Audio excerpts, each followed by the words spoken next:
ناظرین، ہمارا موضوع ہے دابۃ الارض یا دابہ من الارض، جس کے بارے میں جو آج تک پھیلایا گیا اور زبان زد عام ہے وہ یہ ہے کہ قیامت سے پہلے زمین سے ایک جانور نکلے گا جو لوگوں سے باتیں کرے گا۔ زمین سے جانور کا نکلنا قیامت کی سب سے آخری اور بڑی علامات میں سے ایک ہے، اور یہ جانور سورج کے مغرب سے طلوع ہونے کے بعد نکلے گا۔ جب یہ جانور نکلے گا تو تب توبہ کا دروازہ بند ہو چکا ہوگا، یعنی سورج کا مغرب سے طلوع ہونا توبہ کا دروازہ بند ہونا ہے، اور جب سورج مغرب سے نکل چکا ہوگا اور توبہ کا دروازہ بند ہو چکا ہوگا تو اس کے بعد یہ جانور زمین سے نکلے گا اور لوگوں سے باتیں کرے گا۔ لیکن ناظرین، حقیقت کیا ہے؟ اس پر ہم الحمدللہ اللہ کے فضل سے ہر پہلو سے اور ہر لحاظ سے اس طرح کھول کر بات کریں گے کہ حق روز روشن کی طرح کھل کر واضح ہو جائے۔ اب آتے ہیں اپنے موضوع کی طرف۔ دابۃ الارض یا دابہ من الارض سب سے آخری اور بڑی علامات اور اشراط الساعۃ میں سے ایک ہے۔ علامات الساعۃ کی سب سے آخری علامت عیسیٰ ابن مریم علیہ السلام کی بعثت ہے۔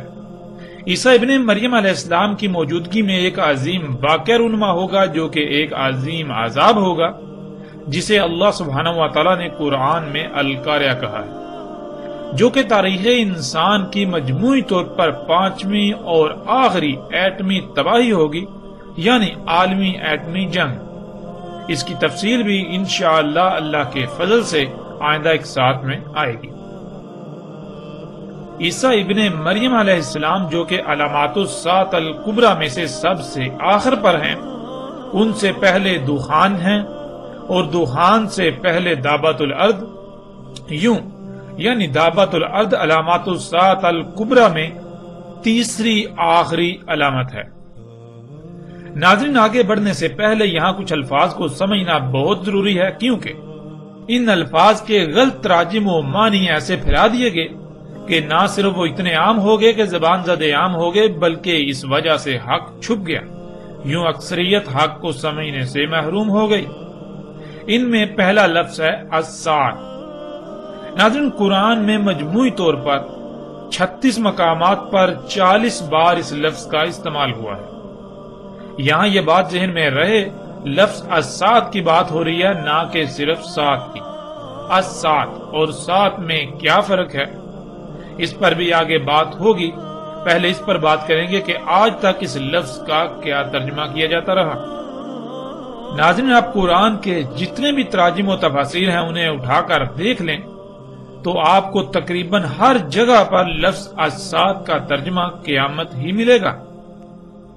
مثلا کچھ مقامات کو ہم آپ کے سامنے رکھتے ہیں اور پھر فیصلہ آپ خود کیجئے گا کہ قرآن کے ساتھ کتنا بڑا کھلواڑ کیا گیا، کہ کیسے قرآن کو تراجم کی صورت میں بدلا گیا۔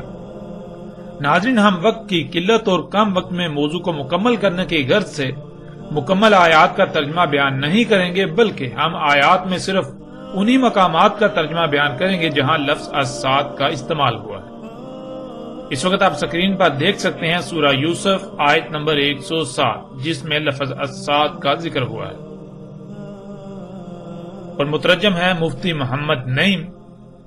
وہ لکھتے ہیں، اور ان پر اچانک قیامت واقع ہو جائے۔ پھر مفتی تقی عثمانی لکھتے ہیں، یا ان پر قیامت اچانک ٹوٹ پڑے۔ امین حسن اصلاحی لکھتے ہیں، کوئی آفت یا قیامت ہی اچانک آدم کے۔ نگہت ہاشمی، یا اچانک ان پر قیامت ہی آ جائے۔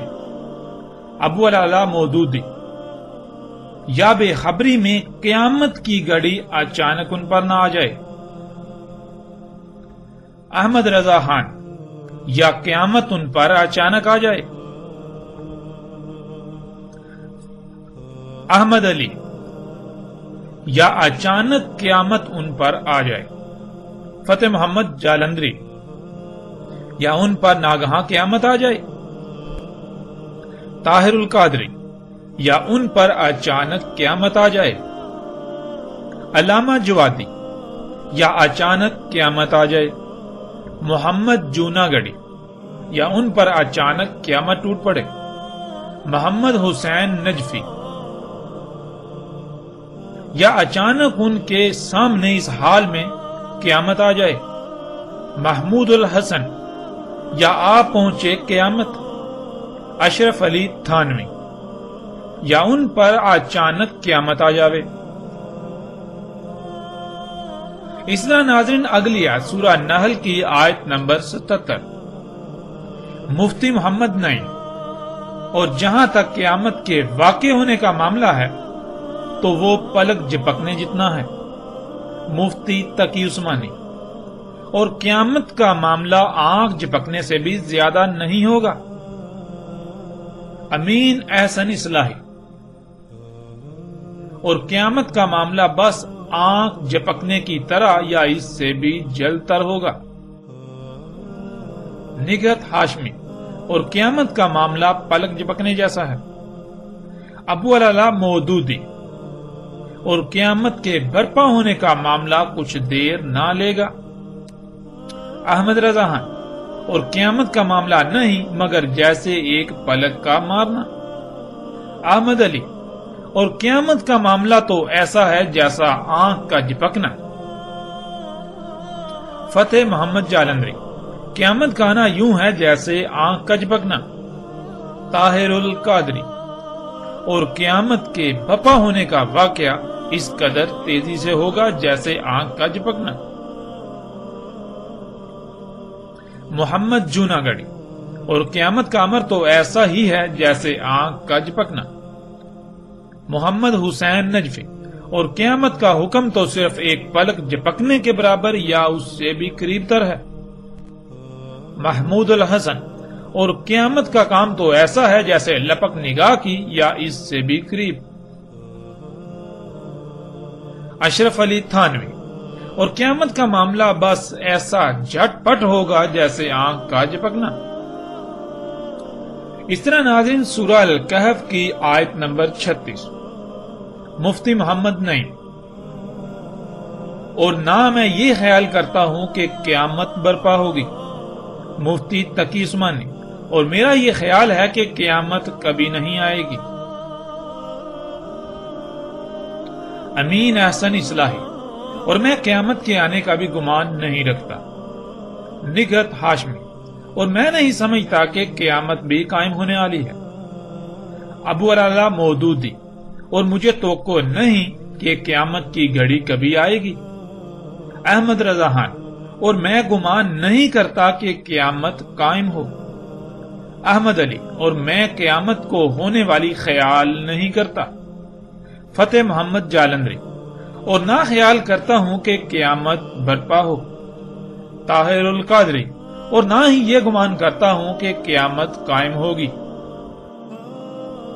علامہ جوادی، اور میرا گمان بھی نہیں ہے کہ کبھی قیامت قائم ہوگی،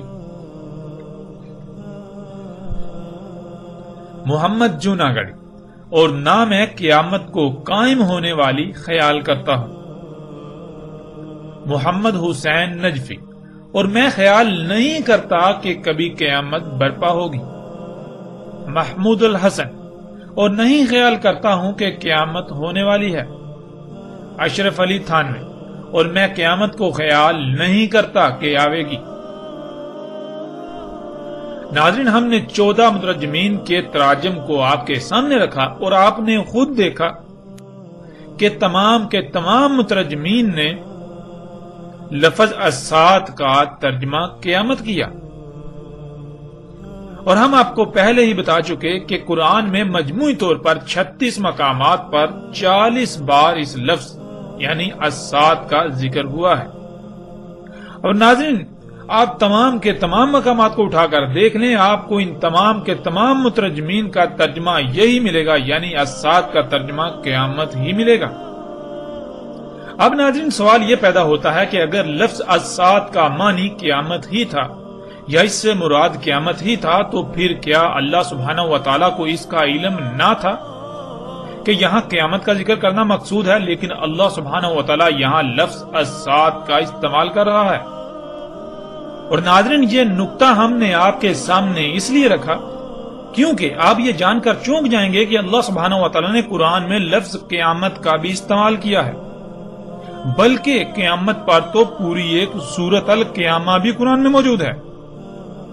یعنی اللہ سبحانہ و تعالیٰ نے قرآن میں یہ دونوں الفاظ الگ الگ استعمال کیے، الساعۃ اور القیامہ۔ اور ناظرین آپ قرآن میں تلاش کر سکتے ہیں، آپ کو لفظ القیامہ قرآن میں متعدد مقامات پر ملے گا۔ جبکہ دونوں الگ الگ الفاظ ہیں تو پھر ایسا کیوں کیا گیا کہ ان دونوں کے معنی ایک ہی بنا دیے گئے، ان دونوں کا ایک ہی ترجمہ کر دیا گیا؟ لفظ الساعۃ کا بھی ترجمہ قیامت اور قیامہ کا ترجمہ بھی قیامت۔ ناظرین بہت سے لوگوں کے نزدیک یہ ایک معمولی غلطی ہو سکتی ہے، یا پھر وہ یہ بھی سوچ رہے ہوں گے کہ اس سے کیا فرق پڑتا ہے، یہ تو معمولی بات ہے، لیکن وہ یہ نہیں جانتے کہ جسے وہ معمولی سمجھ رہے ہیں وہ معمولی نہیں ہے بلکہ غیر معمولی حیثیت و اہمیت کی حامل ہے۔ اس کے نقصانات کیا ہیں ہم آپ پر واضح کیے دیتے ہیں۔ سب سے پہلی بات یہ کہ آپ نے قرآن میں یہ تو پڑھا ہوگا کہ اللہ الحکیم ہے، یعنی اللہ کا ایک اسم الحکیم ہے، اور یہ لفظ قرآن میں متعدد مقامات پر آیا ہے۔ حکیم حکمہ سے ہے، اور حکمہ کہتے ہیں فیصلے کو، یعنی کیا، کب، کیوں، کتنا اور کیسے وغیرہ ایسے تمام سوالات کے جوابات کو حکمہ، اور جس کے پاس ان سوالات کے جوابات کا علم ہو وہ حکیم کہلاتا ہے۔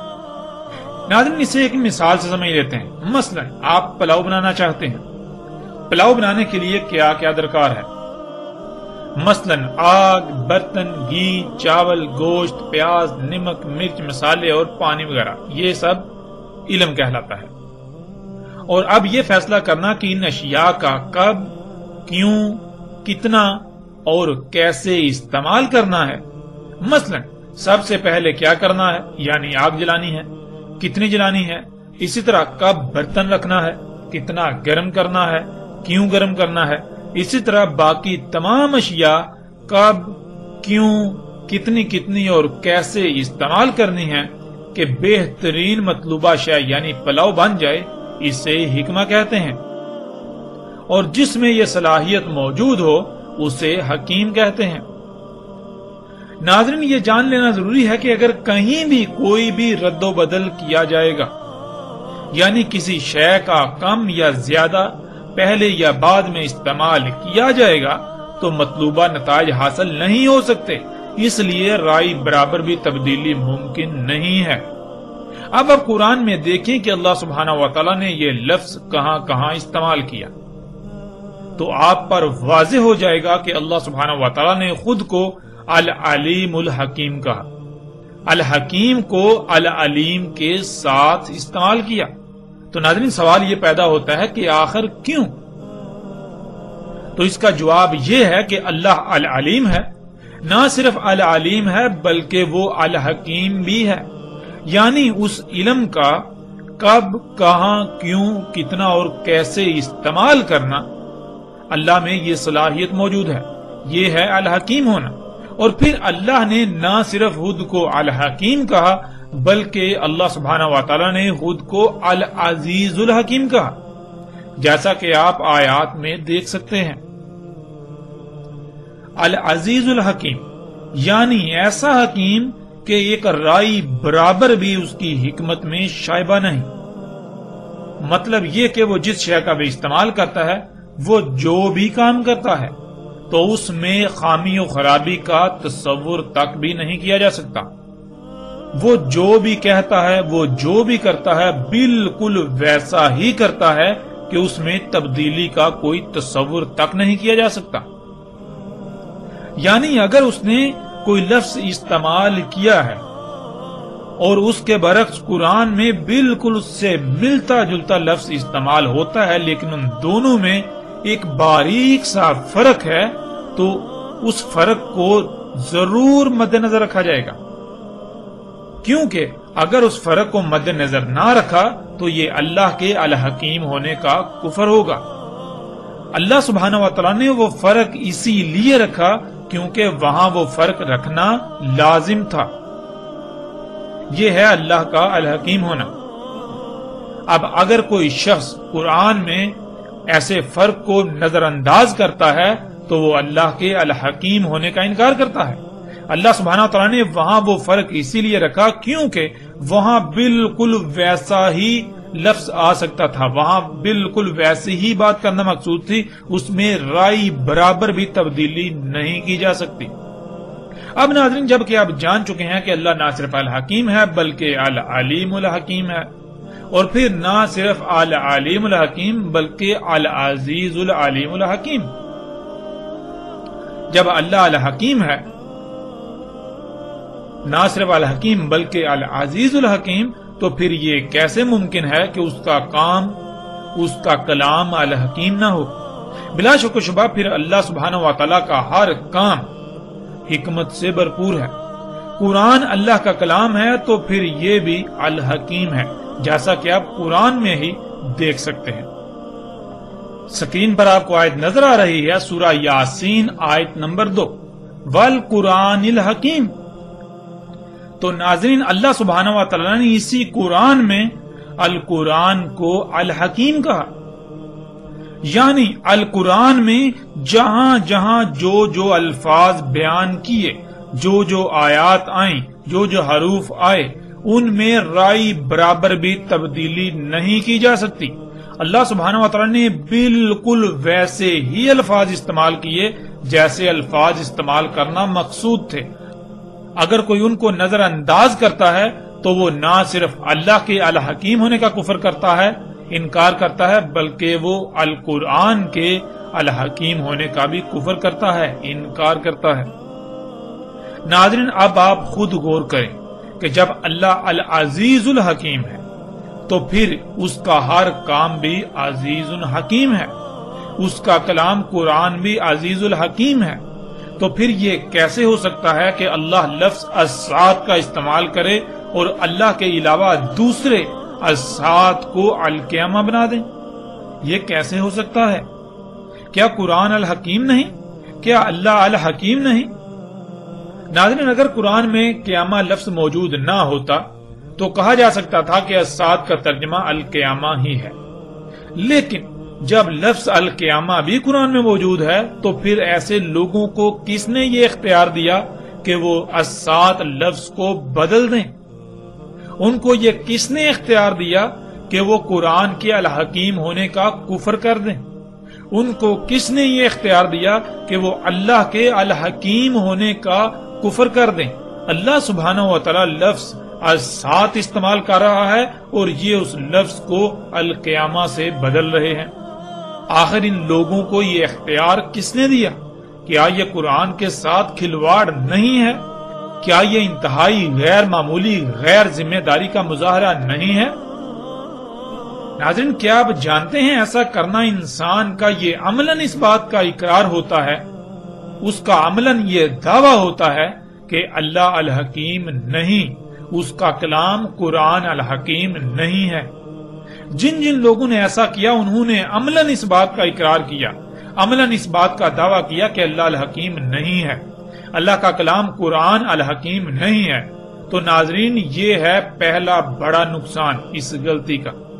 یہ نقصان کتنا شدید ہے یہ آپ اس وقت ہی جان سکیں گے جب آپ اس کی گہرائیوں میں جائیں گے، اس میں غور و فکر کریں گے۔ اور ناظرین، اس کا دوسرا اور انتہائی تباہ کن نقصان یہ ہے کہ قیامت اللہ سبحانہ و تعالیٰ لائے گا، یعنی قیامت اللہ سبحانہ و تعالیٰ لائے گا، لیکن السات انسانوں کے اپنے ہی ہاتھوں سے کیے ہوئے اعمال کا بیانت نتیجہ ہوگا جس سے وہ دوچار ہوں گے۔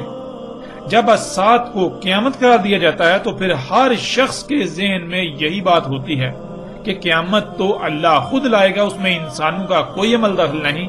لیکن ناظرین، حقیقت یہ ہے کہ ایسا کہنا اللہ سبحانہ و تعالیٰ پر بہتان عظیم ہے، ایسا بہتان کہ آپ تصور بھی نہیں کر سکتے کہ اللہ اس بہتان پر کتنا غضبناک ہوتا ہے، اور اس بہتان سے کائنات میں تباہ کن نقصانات کا دروازہ کھل جاتا ہے۔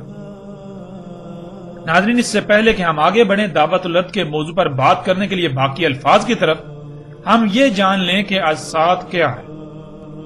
ناظرین اس میں اصل لفظ سات ہے اور سات کے شروع میں الف لام کا اضافہ ہے۔ سات کسے کہتے ہیں اسے ایک مثال سے سمجھ لیتے ہیں۔ مثلا ناظرین آپ کی کوئی شے خراب ہوگی اور آپ اسے مستری کے پاس لے کر جاتے ہیں۔ آپ مستری کو کہتے ہیں کہ اسے ٹھیک کر دو، تو مستری کہتا ہے ٹھیک کر دوں گا لیکن اس کے لیے اتنی قیمت اور اتنا وقت درکار ہے، یعنی یہ فلاں وقت پر بالکل ٹھیک ہو جائے گی۔ آپ کہتے ہیں ٹھیک ہے، میں اس وقت اسے لینے آ جاؤں گا، نہ ہی اس سے پہلے اور نہ ہی اس سے تھوڑا لیٹ ہوں گا۔ تو ناظرین وہ وقت جو اس مستری نے واضح کیا اسے عربی میں سات کہتے ہیں۔ مثلا جیسے کہ کھانا کب تک بن جائے گا، آگے سے جواب آتا ہے جی کھانا فلاں وقت تک بن جائے گا، تو کھانا جس وقت تیار ہو جائے گا وہ وقت سات کہلائے گا۔ ایسے ہی آپ درجنوں مثالیں لے سکتے ہیں۔ جیسے کوئی شخص ایسا کام کر رہا ہو جس کا نتیجہ تباہ کن ہو، آپ اسے پہلے ہی اس انجام سے متنبہ کر دیں کہ دیکھو یہ نہ کرو ورنہ وہ وقت آ جائے گا کہ تمہیں شدید ترین تباہی یا نقصان سے دوچار ہونا پڑے گا۔ تو وہ وقت جب اس تباہی کا آنا ہے جس سے آپ نے متنبہ کیا وہ سات کہلائے گا۔ اب ناظرین آتے ہیں لفظ السات کی طرف۔ سات کا تو آپ جان چکے، اور جب بھی عربی میں کسی لفظ کے ساتھ اس کے شروع میں الف لام کا اضافہ کیا جاتا ہے تو وہ بالکل ایسے ہی ہوتا ہے جیسے انگلش میں کسی شے کے ساتھ دی یا دا لگایا جاتا ہے، یعنی کسی شے کو اسپیسیفائی کرنے کے لیے، مخصوص کرنے کے لیے۔ السات، سات کے ساتھ الف لام، یعنی کوئی مخصوص وقت ہے جس کا ذکر کیا جا رہا ہے، کوئی مخصوص گھڑی۔ اور وہ السات یعنی مخصوص وقت کیا ہے، اس کا اللہ سبحانہ و تعالیٰ نے قرآن میں جگہ جگہ تفصیل کے ساتھ ذکر کیا۔ اس پر تفصیل کے ساتھ آئندہ الگ موضوع کے تحت بات ہوگی، لیکن یہاں ہم مختصراً بیان کرتے ہوئے آگے بڑھیں گے۔ ناظرین اللہ سبحانہ و تعالیٰ نے قرآن میں یہ بالکل واضح کر دیا کہ اللہ نے زمین و آسمانوں میں میزان وضع کیا، میزان یعنی توازن قائم کیا۔ آپ اپنی ہی ذات میں غور و فکر کریں تو آپ پر واضح ہو جائے گا کہ کیسے آپ کے جسم میں ایک بہترین توازن قائم ہے۔ جب تک یہ توازن برقرار رہتا ہے تو جسم بالکل ٹھیک رہتا ہے، اور جیسے ہی اس توازن میں بگاڑ آتا ہے تو جسم میں خرابیاں ظاہر ہوتی ہیں جنہیں بیماریوں کا نام دیا جاتا ہے۔ ناظرین میزان کہتے ہیں جو شے جیسی جیسی درکار ہو بالکل ویسی ہی بنائی جائے، پھر ہر شے کو جو اس کا مقام ہے اس پر ایسے فٹ کر دیا جائے کہ ایک بہترین توازن قائم ہو جائے۔ جب تک وہ توازن برقرار رہے گا تو اس مشین میں کسی بھی قسم کی کوئی خرابی پیدا نہیں ہوگی، وہ بالکل ٹھیک رہے گی۔ اور جیسے ہی اس میں کوئی تبدیلی کی جائے گی تو اس میں قائم توازن بگڑ جائے گا، اس توازن میں بگاڑ پیدا ہوگا جس کا نتیجہ خرابیوں اور بالآخر تباہیوں کی صورت میں ظاہر ہوگا۔ ناظرین گزشتہ ایک ساتھ میں اس کی وضاحت ہو چکی۔ اللہ سبحانہ و تعالیٰ نے آسمانوں اور زمین کو بالکل ایک مشین کی مانند خلق کیا۔ تمام مخلوقات ایک مشین کے مختلف پرزوں کی مانند ہیں۔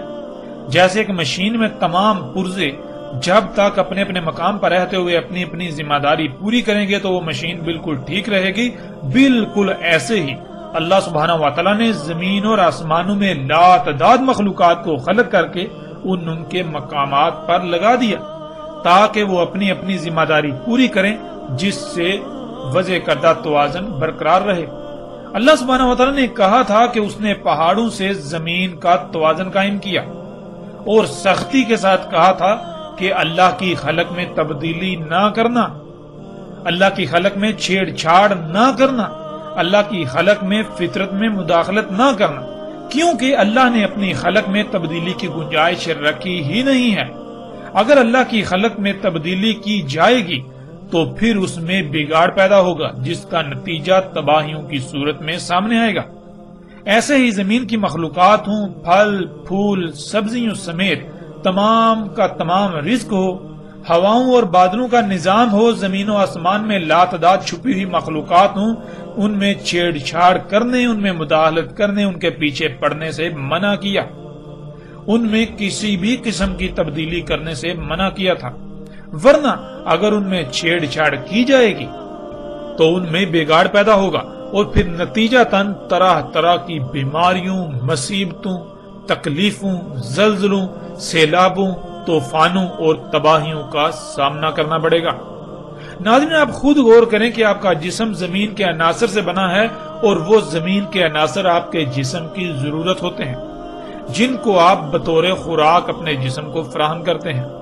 ان کی مقدار، ان کا معیار، یہ سب کون طے کرے گا؟ ظاہر ہے وہی جو ان کا خالق ہے، جو اس جسم کا خالق ہے۔ اور اگر ان کے معیار میں، ان کی مقدار میں کسی بھی قسم کی تبدیلی کی جائے گی تو کیا جسم میں توازن برقرار رہے گا؟ سوال ہی پیدا نہیں ہوتا۔ جسم میں قائم توازن بگڑ جائے گا۔ جب جسم میں موجود لا تعداد مخلوقات کو ان کی ضروریات کی مقدار کم یا زیادہ ہوگی، معیار برقرار نہیں رہے گا، تو پھر ظاہر ہے جسم میں وہ مخلوقات متاثر ہوں گی، جس سے جسم میں قائم توازن بگڑ جائے گا، جس کا اظہار بیماریوں کی صورت میں ہوگا۔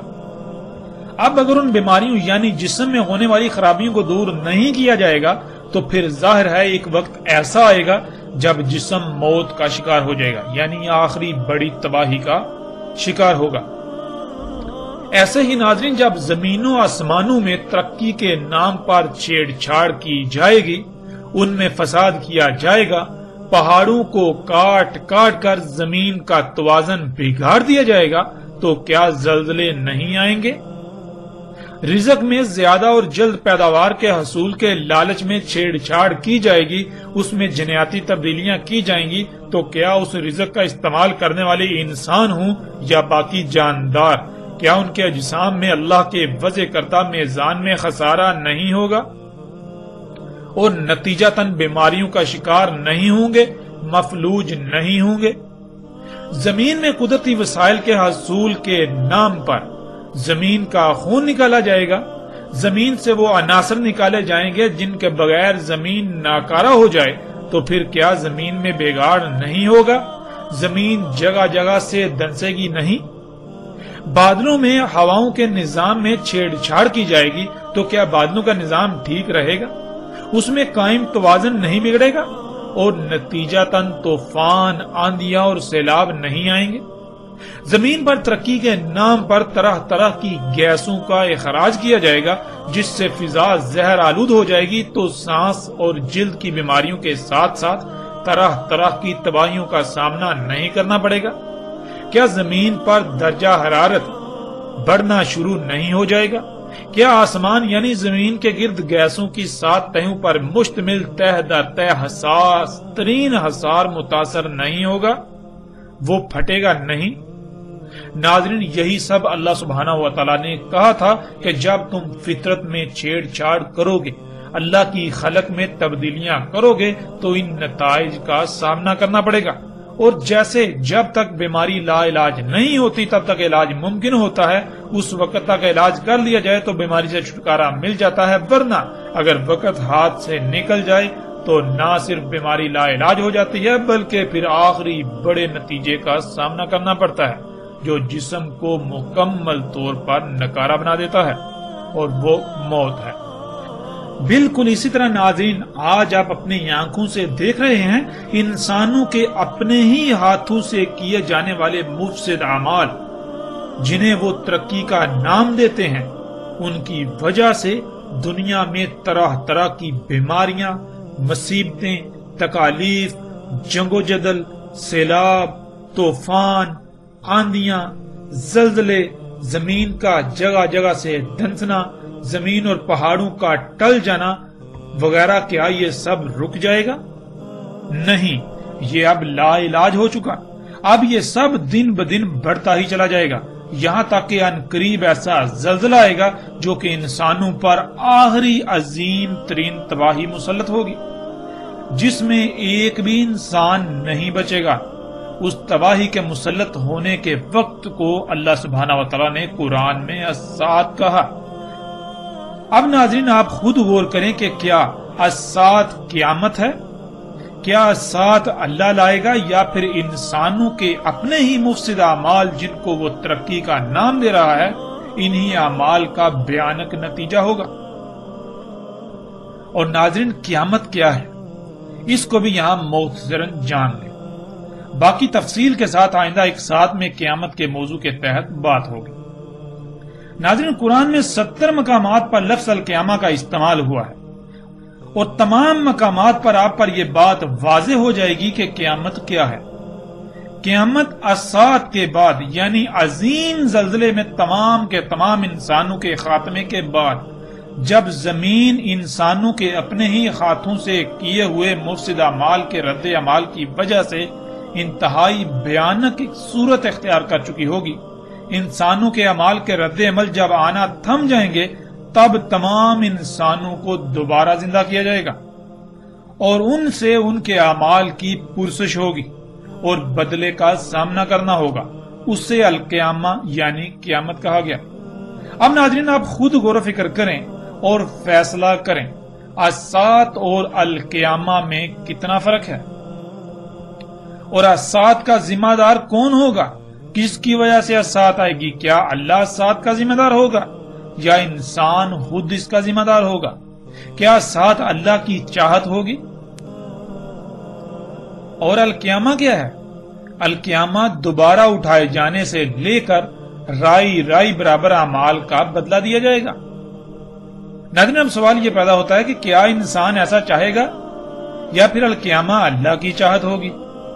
فیصلہ بالکل آسان ہے، حق آپ کے سامنے ہے۔ اب آپ خود اس بات کا اندازہ لگا سکتے ہیں کہ لفظ الساعۃ کا ترجمہ جب قیامت کیا گیا تو اس کے کتنے عظیم نقصانات ہیں، اور کیا اللہ سبحانہ و تعالیٰ اس کی اجازت دیتا ہے؟ اور پھر جن لوگوں نے آج تک ایسے تراجم کیے، کیا آپ ان سے یہ سوال نہیں کریں گے؟ کیا ان لوگوں کا اتنا عظیم دجل چاک ہونے کے باوجود بھی آپ ان کو اپنا الہ بنائے رہیں گے؟ اس دجل کے چاک ہونے کے باوجود وہ آپ کو فرشتے نظر آئیں گے؟ وہ آپ کو علماء نظر آئیں گے؟ ناظرین، جان لیں، اگر اس کے باوجود آپ حق سے اعراض کرتے ہیں اور ایسے لوگوں کے ہی پیچھے چلتے رہیں گے تو عنقریب ایسے انجام سے دوچار ہوں گے کہ اس وقت آپ چاہیں گے کہ کاش ہمیں ایک موقع مل جائے، لیکن تب سوائے پچھتاوے کے کچھ نہیں رہے گا۔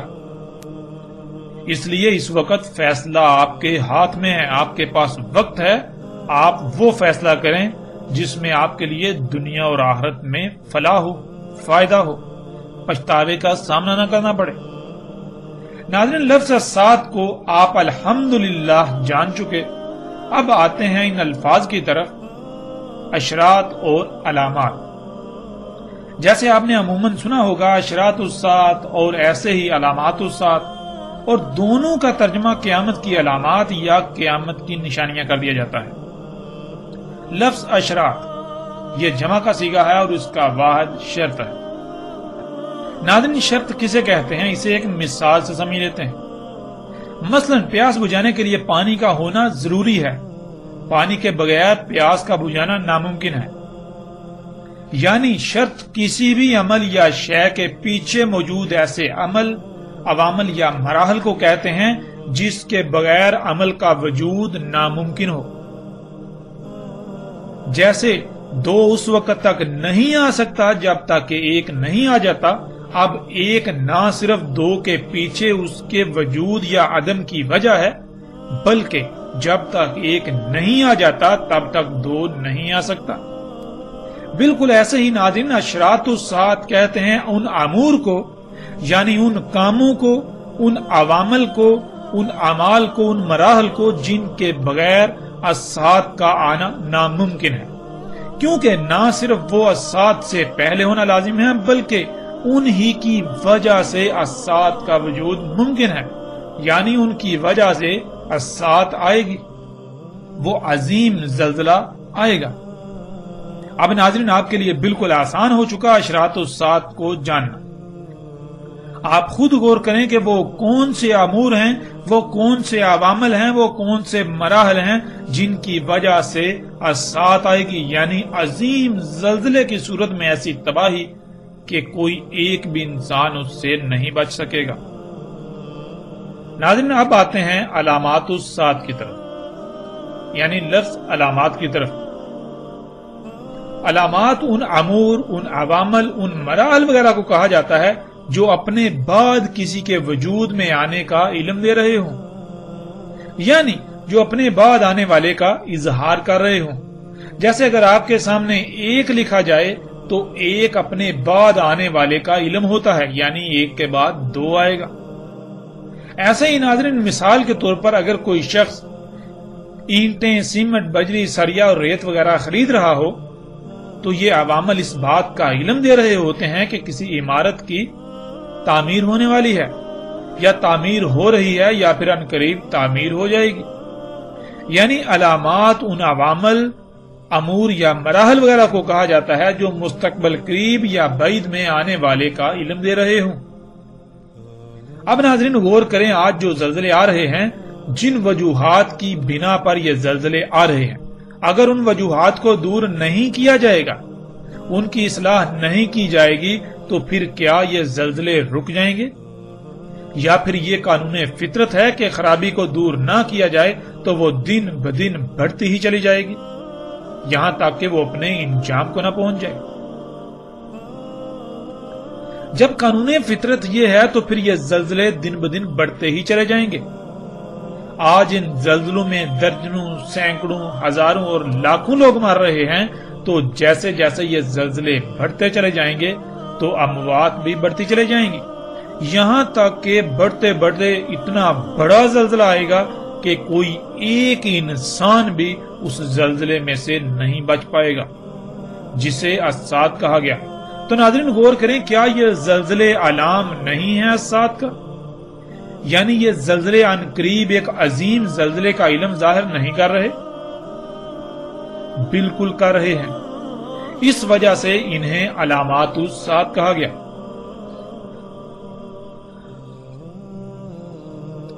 ناظرین اب آتے ہیں ہم اپنے موضوع کی طرف۔ ہمارا موضوع ہے دابۃ الارض یا دابہ من الارض، جو کہ ہم پیچھے بات کر چکے ہیں کہ دابۃ الارض یا دابہ من الارض کے بارے میں آج تک جو زبان زد عام ہے، جو پھیلا دیا گیا، وہ یہ ہے کہ قیامت کی آخری اور سب سے بڑی علامات میں سے ایک زمین سے جانور کا نکلنا، اور وہ جانور انسانوں سے باتیں کرے گا، اور وہ جانور اس وقت نکلے گا جب سورج مغرب سے طلوع ہو چکا ہوگا اور توبہ کا دروازہ بند ہو چکا ہوگا۔ سورج مغرب سے طلوع ہونے کے بعد، توبہ کا دروازہ بند ہونے کے بعد وہ جانور نکلے گا۔ اب حقیقت کیا ہے، ہم آتے ہیں اس طرف۔ ناظرین دابۃ الارض کے معنی ہے ارض کا دابہ، اور دابہ من الارض کے معنی ہے ارض سے دابہ، یعنی وہ دابہ جو ارض سے بنے گا، ارض سے وجود میں آئے گا۔ ناظرین پیچھے یہ بتایا گیا ہے کہ دابۃ الارض بڑی اور آخری علامات و شرائط میں سے آخری تیسری نہ صرف علامت ہے بلکہ شرط ہے، یعنی اسات جن وجوہات کی بنا پر آئے گی ان میں سے ایک بڑی وجہ وہ دابہ ہوگا جو ارض سے بنے گا، اور جب وہ دابہ ظاہر ہوگا تو وہ اس بات کا علم ہوگا کہ اب اسات بالکل سر پر آ چکی ہے۔ یہ بات پھر سے جان لیں اور اسے اپنے ذہن میں بٹھا لیں کہ دابۃ الارض اشراط الساعت میں سے ہے، یعنی ان عوامل، ان امور، ان مراحل میں سے ایک ہے جن کی وجہ سے الساعت آئے گی۔ اگر آپ نے اس نقطے کو جان لیا تو نہ صرف آپ دابۃ الارض کو بآسانی سمجھ سکیں گے، بلکہ مزید ایسے ایسے حقائق آپ پر کھل جائیں گے جن کا اس سے پہلے آپ کے لیے تصور کرنا بھی محال تھا۔ سب سے پہلے ہم ان الفاظ کو جان لیتے ہیں، لفظ دابہ اور ارض۔ ناظرین دابہ یا الدابہ یہ لفظ بنا ہے داب سے، اور داب عربی میں کہتے ہیں مرحلہ با مرحلہ آگے بڑھنے کو، سفر طے کرنے کو، حرکت کرنے کو۔ یعنی اگر آپ زمین میں دیکھیں تو آپ کو مخلوقات کی ایک کثیر تعداد ایسی ملے گی جو خود بخود حرکت نہیں کرتی، یعنی ساکت مخلوقات، جیسے درخت، پہاڑ، فصلیں، پھل، پھول، سمندر۔ اس طرح آپ کو ایک کثیر تعداد نظر آئے گی۔ اب اس کے برعکس دوسری قسم کی مخلوقات ہیں جو کہ حرکت کرتی ہیں، جیسے کہ تیر کر، رینگ کر، چل کر یا اڑ کر۔ تو ناظرین یہ جتنی بھی حرکت کرنے والی مخلوقات ہیں انہیں دابہ کہا جاتا ہے، یعنی حرکت کرنے والی مخلوقات۔ مرحلہ با مرحلہ سٹیپ بائی سٹیپ آگے بڑھنے والی مخلوقات، مرحلہ با مرحلہ سٹیپ بائی سٹیپ سفر طے کرنے والی مخلوقات۔ اب آپ جس زاویے سے بھی غور کریں گے تو آپ کو ان میں یہی بات نظر آئے گی، نہ صرف یہ سٹیپ بائی سٹیپ یعنی مرحلہ با مرحلہ سفر کرتی ہیں، حرکت کرتی ہیں، بلکہ یہ بالکل اسی طرح مرحلہ با مرحلہ وجود میں آئی۔ جب زمین مکمل ہوئی تو سب سے آخر میں خلا سے جمے ہوئے پانی کے شہابیوں کی بارش ہوئی، ان شہابیوں کے زمین پر آ کر پگھلنے کی وجہ سے پانی وجود میں آیا۔ اس سے پہلے زمین پر خلا سے 3 مراحل میں ایسا مواد آ چکا تھا اور وہ کیمیائی عوامل سے گزر کر اپنے اپنے مقام پر پہنچ چکا تھا، جس کا تعلق زمین پر حیات سے تھا، زمین پر زندگی سے تھا یا زندگی سے ہے۔ یوں زمین پر زندگی سے تعلق رکھنے والے چوتھے اور آخری مرحلے میں زمین کے پانی پر اترنے سے ان کیمیائی عناصر کے ساتھ پانی کا اختلاط ہوا تو پانی میں زندگی وجود میں آئی، یعنی پانی میں کیڑوں کی ابتدا ہوئی، وہ مرحلہ با مرحلہ آگے بڑھتی گئیں، یعنی ان میں اضافہ ہوتا چلا گیا، جسے آپ ارتقاء کا نام دے سکتے ہیں۔ یعنی لفظ داب کو جو آسان ترین معنی دیا جا سکتا ہے وہ ہے ارتقاء، اسی سے ہے دابا، یعنی سٹیپ بائی سٹیپ مرحلہ با مرحلہ آگے بڑھنا۔ یوں پانی میں ان کیڑوں کے وجود میں آنے سے ان سے پانی میں تیرنے والی مخلوقات وجود میں آئیں، پھر ان سے ایسی مخلوقات وجود میں آئیں جو کہ پانی اور خشکی دونوں میں زندہ رہ سکتی ہیں، تیرنے والی مخلوقات سے رینگنے والی مخلوقات، رینگنے والی مخلوقات سے چلنے والی مخلوقات اور چلنے والی مخلوقات سے اڑنے والی مخلوقات وجود میں آئیں۔ اس طرح یہ تمام حرکت کرنے والی مخلوقات نہ صرف مرحلہ با مرحلہ حرکت کرتے کرتے آگے بڑھتی ہیں، بلکہ یہ اسی طرح مرحلہ با مرحلہ حرکت کرتے کرتے وجود میں آئیں۔ ناظرین، اس طرح یہ تمام کی تمام حرکت کرنے والی مخلوقات نہ صرف مرحلہ با مرحلہ سٹیپ بائی سٹیپ حرکت کرتی ہیں، آگے بڑھتی ہیں، سفر کرتی ہیں، بلکہ یہ اسی طرح مرحلہ با مرحلہ حرکت کرتے کرتے وجود میں آئیں۔ اسی طرح ناظرین، ہم دیکھتے ہیں کہ اللہ سبحانہ و تعالیٰ نے قرآن میں دابا کے بارے میں کیا رہنمائی کی۔ اللہ سبحانہ و تعالیٰ نے قرآن میں دابا کسے کہا؟ ناظرین، قرآن میں 14 مقامات پر لفظ دابا کا استعمال ہوا اور اس کی جمع کا صیغہ دواب 4 مقامات پر استعمال ہوا۔ اس کے علاوہ جس سے یہ لفظ بنا یعنی داب، اس کا استعمال بھی 4 مقامات پر ہوا۔ یوں ناظرین، داب، دابا اور دواب کی صورت میں مجموعی طور پر پورے قرآن میں 22 مقامات پر اس لفظ کا استعمال ہوا۔ ناظرین، ان 22 مقامات کو اگر سامنے رکھا جائے تو بالکل کھل کر واضح ہو جائے گا کہ دابا کے معنی کیا ہیں۔ بذات خود بشر انسان کو بھی قرآن میں دابا کہا گیا، کیونکہ بشر بھی حرکت کرنے والی مخلوقات میں سے ایک ہے۔ ناظرین، لفظ دابا کو سمجھنے کی غرض سے اور موضوع کی طوالت سے بچنے کے لیے ہم چند آیات پر بات کریں گے۔ باقی تمام آیات پر اِنَّا عَلَيْنَا بِيَانَهُ کے تحت قرآن پر آنے والی ایک ساتھ میں اس موضوع پر مکمل تفصیل کے ساتھ بات کریں گے۔